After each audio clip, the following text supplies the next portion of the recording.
Archaeology News, the news you can trust. Today's archaeology news will involve DNA, the police, and a war zone, all wrapped up into one action-packed episode. So buckle up, we're going to do some archaeology. For our first story, we're going to do some CSI archaeology style.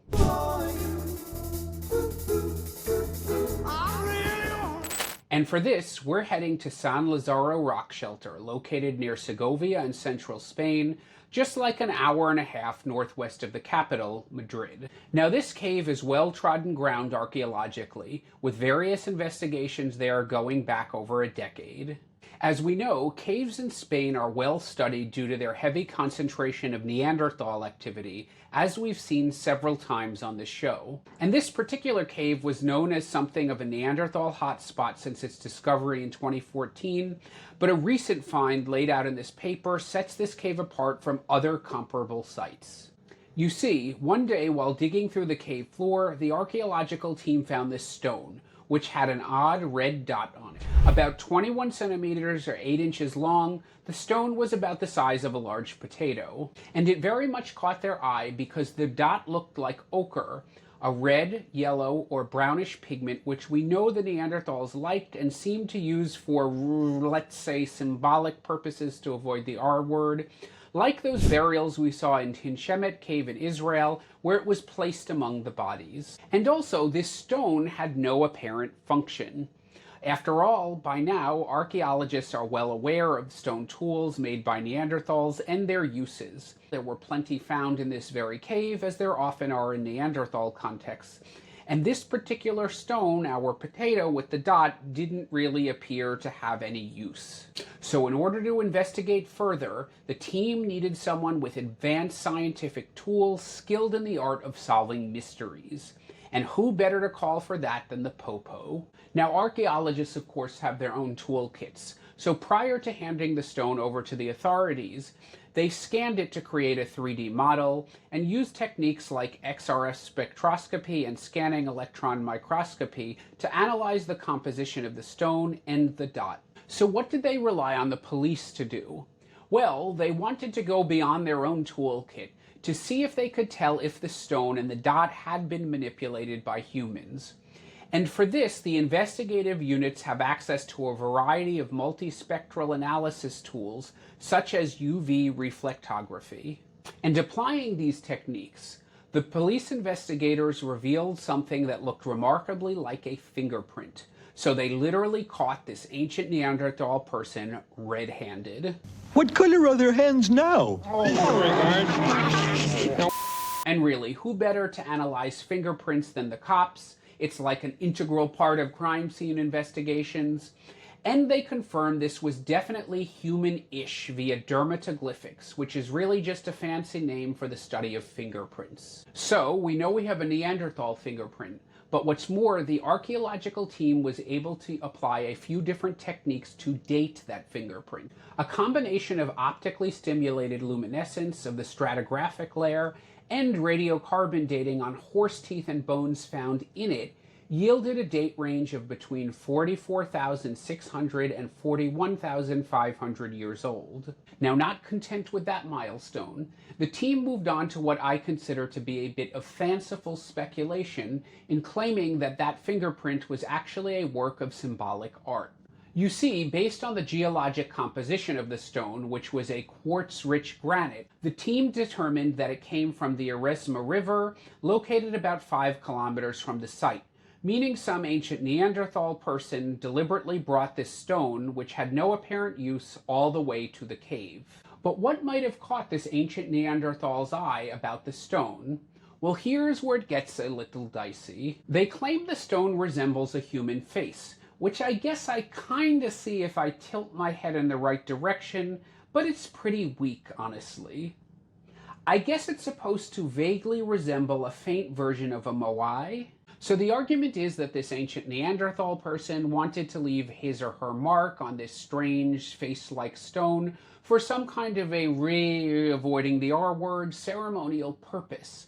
And I guess it makes sense that he or she brought it back to the cave because remember, Contrary to popular belief, the evidence suggests that the cavemen rarely lived in caves, instead reserving those places for their paintings, their burials, and other ceremonial purposes. So that's the argument. However, this is all clearly in the eye of the beholder. As another archaeologist demonstrated, if the stone was flipped the other way, that dot could easily represent a navel on a human body. And we've seen this movie before, way back with that carved bear bone from a cave in Poland, which was also claimed to have been a work of representational art. The point is, this is all pretty tenuous, so I'm just happy to take the win and say that this is the oldest fingerprint ever found and leave it at that. But let me know in the comments if you see anything else in the stone. Alright, so our next story brings us to Eridu in southern Iraq, which some consider to be the oldest known city in the world. Now, despite this area known in ancient times as Sumeria, this is not exactly the place in recent years for feel-good archaeology stories.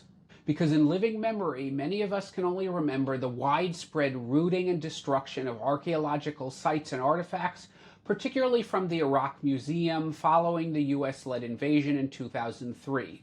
And stay tuned for an episode about that. And in fact, many of those looted artifacts from the Iraq Museum came from this very site, Eridu, though a lot of the stuff is around the world in places like the Met and the British Museum, products of an earlier looting, some would say. But as bad and irreversible as that was, many artifacts have been returned, and archaeology in Iraq seems to have turned a corner, with new projects being announced all the time, it seems. And that's what we're going to deal with today, as a new network of canals in this, the world's oldest city of Eridu, has been identified. Now, how old is this place? Evidence suggests it was first occupied in the 6th millennium BC, so that's over 7,000 years ago, until about the 1st millennium BC, when the Euphrates River changed its course, leaving the dry landscape you can find today. But this actually made the place ideal for archaeological exploration because the site was abandoned, and as the desert took over, it was not reoccupied. Whereas much of the region around the Tigris and Euphrates River became the scene of millennia of subsequent development that destroyed whatever ancient archaeology was there. And we knew there was irrigation at this time because a bunch of those ancient cuneiform tablets mention it, but those are sparse on details. So the team used a bunch of methods to find and document these things, including 1960s era satellite images and modern day drone surveys. And then, using that aerial imagery as well as historical and topographical maps, they developed some priority areas to investigate in person where there appeared to be canals. And what they came up with was amazing. Around 200 main canals, which are 1 to 9 kilometers long and 2 to 5 meters wide, linked directly to the ancient course of the Euphrates River. Connected with those were more than 4,000 smaller branch canals, ranging from 10 to 200 meters long and 1 to 2 meters wide. These smaller canals surrounded over 700 farms, each with an area between 500 and 20,000 square meters. And what's more, these ancient people ingeniously took advantage of natural features in the land, like elevated riverbanks and breaks in the river levee called crevasse splays, which allowed water to flow into the floodplain. Clearly, they were clever enough to develop the water infrastructure required to feed the world's first densely urbanized civilization. Now, obviously, without proper excavations, we're literally just scratching the surface, but those are being planned. This all could definitely teach us a lot more about ancient Sumeria. The diet, the farming practices, the health, pretty much anything else that stuff sitting around in an ancient canal could teach us, you name it. So stay tuned for some more good archaeology news coming from Iraq. And finally, for our last story, we head over to the New World, South America in particular. And it's here, on the highlands around Bogota, Colombia, where a previously unknown ancient population has been uncovered. Now, it's not like any new excavations have occurred. This is about a study comparing the genomes of ancient individuals from this region to other ancient and modern indigenous populations in North, Central, and South America. And the specific newly discovered population was found among a DNA sampling of 21 individuals from this region of central Colombia, spanning thousands of years in different historical and archaeological eras. Like most genetically focused papers, this one is very technical and the details can be mind-numbingly tedious. I read it so you don't have to.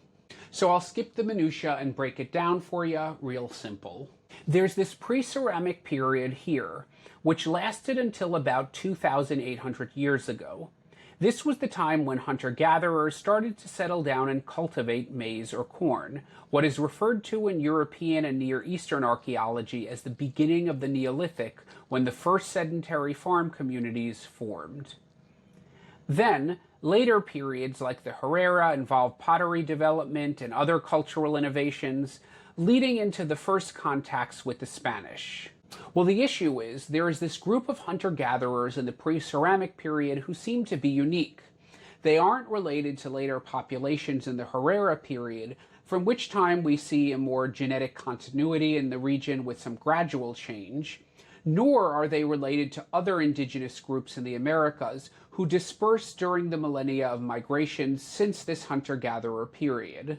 So these ancient people were wiped out, right? Killed or displaced by some other incoming group of people. Well, not so fast.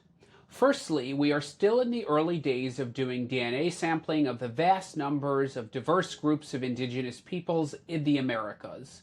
We may yet find these pre-ceramic hunter-gatherers in some corner of the hemisphere in someone's genome. However, the article suggests that a population replacement may have occurred, as the DNA of the populations that followed resemble present-day indigenous populations of Panama, implying there was some kind of incoming migration. My question is, though, as we're talking about hunter-gatherer times, this pre-ceramic population was probably pretty sparse. So they very well may have mixed in with the incomers, but they were in such disproportionately small numbers that they didn't really leave a genetic trace. Isn't that a possibility? Not sure, but that certainly would be a happier ending and an alternative to the usual story of migration, warfare, displacement, and annihilation.